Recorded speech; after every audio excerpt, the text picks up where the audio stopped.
البتہ یہ ہے کہ اس واقعے کی جو یادگار ہے اس میں کوئی شک نہیں ہے کہ اس نے مسلمانوں میں سے ایک گروہ کے دل میں قربانی اور شہادت کا جذبہ بہت پیدا کیا، اس میں کوئی شک نہیں۔ اور جس طریقے سے کہ عاشورہ محرم میں یاد منائی جاتی ہے، جس طریقے سے اس نے اہل تشیع کے اندر قربانی کا جذبہ بے انتہا پیدا کر دیا، اگرچہ وہ جذبہ بروئے کار نہیں آتا، اس لیے کہ ان کے ہاں یہ عقیدہ ہے، یہ طے ہے کہ جب تک حضرت مہدی ظاہر نہیں ہوں گے ہم کسی کے خلاف بغاوت نہیں کریں گے۔ یہ پوری تاریخ میں ان کا معاملہ رہا، تمام جو ہے ائمہ اہل بیت کا معاملہ رہا، جب تک مہدی نہیں آتے keep sitting and keep waiting, wait and see, that's all۔ یہ تو خمینی صاحب نے کیا ہے، آیت اللہ خمینی صاحب نے، کہ انہوں نے یہ ایران کے شیعوں کو باور کرایا کہ بھائی جب آئیں گے حضرت مہدی آ جائیں گے، لیکن ہم اب ہاتھ پر ہاتھ رکھ کر بیٹھے رہیں، باطل کو چیلنج بھی نہ کریں، ہمیں کچھ تو کرنا چاہیے، وہ ہاتھ پاؤں ہلانے چاہیے، اور کچھ نہیں تو مہدی کا راستہ جو ہے صاف کرنا چاہیے، تمہید کرنی چاہیے، ان کے راستہ ہموار کیا جائے۔ تو یہ ان کی بڑی عظمت ہے آیت اللہ خمینی صاحب کی کہ اہل تشیع ایران کے جو ہے ان سے انہوں نے یہ بات منوا لی کہ ہم بالکل انرٹ نہیں بیٹھے رہیں گے، بلکہ اب انہیں نائب امام قرار دے کر اور ولایت فقیہ کے فلسفے کے حوالے سے، یہ دو چیزیں ان کی جو ہیں بنیادی فلسفے کی ہیں، وہ اس وقت میرا موضوع نہیں ہے،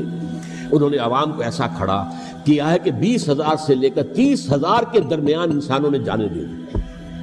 عورتوں کے جلوس نکلے، شیرخوار بچہ گود میں ہے عورت کے اور گولی کھا رہی ہے، مر رہی ہے، گر رہی ہے۔ اب سوچئے زندگی کتنی عزیز ہوتی ہے، اور شیرخوار بچے کے لیے ماں کی جو زندگی ہے اس ماں کو اپنی زندگی کتنی عزیز تر ہوگی کہ اپنے لیے نہیں تو اس بچے کے لیے مجھے جینا ہے، لیکن نہیں،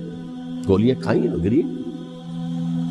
یہ جذبہ انہی میں ہے۔ واقعہ یہ ہے کہ اہل سنت کے اندر یہ جذبہ نہ ہونے کے برابر ہے،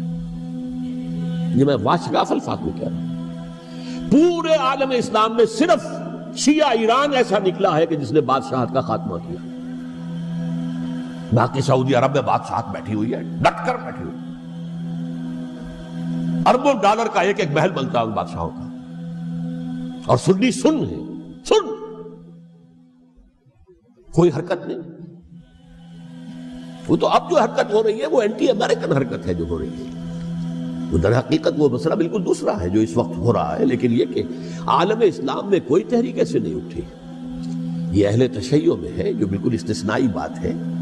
کہ انہوں نے جو ہے ایک ایسا بادشاہ جس کو کہا جاتا تھا کہ اس کا جو اسلحہ خانہ ہے وہ ایشیا میں سب سے بڑا اسلحہ خانہ ہے، جو 2500 سالہ پرانی جو ایک عظمت تھی ایران کی، اس کو دوبارہ تازہ اور زندہ کرنا چاہتا تھا۔ 2500 سالہ برسی اس نے منائی تھی، اس کے لیے ایک شہر آباد کیا تھا کہ خسرو یا سائرس یا ذوالقرنین قرآن مجید کی اصطلاح میں اس کی یادگار بنائی تھی، اور وہ سوچ رہا تھا کہ وہی عظمت دوبارہ ایران کی ہوگی جو کہ خسرو کے زمانے میں تھی، جس کا قرآن مجید میں سورہ کہف کے اندر ذکر ہے، مشرقی فتوحات، مغربی فتوحات، شمالی فتوحات۔ تو وہ بادشاہ ہے، اس کو بھاگنا پڑا وہاں قربانی کی وجہ سے۔ تو یہ جو ہے واقعہ کربلا نے، اس میں کوئی شک نہیں ہے کہ ایک ایسی مشعل روشن کی ہے جس کو کہ ہر شخص کو دیکھنا چاہیے۔ یہ بھی انسان، جیسے کہ اقبال نے ایک شعر کہا تھا غالب کے لیے، فکر انسان پر تیری ہستی سے یہ روشن ہوا ہے، پرے مرغ تخیل کی رسائی تاک ہو جا۔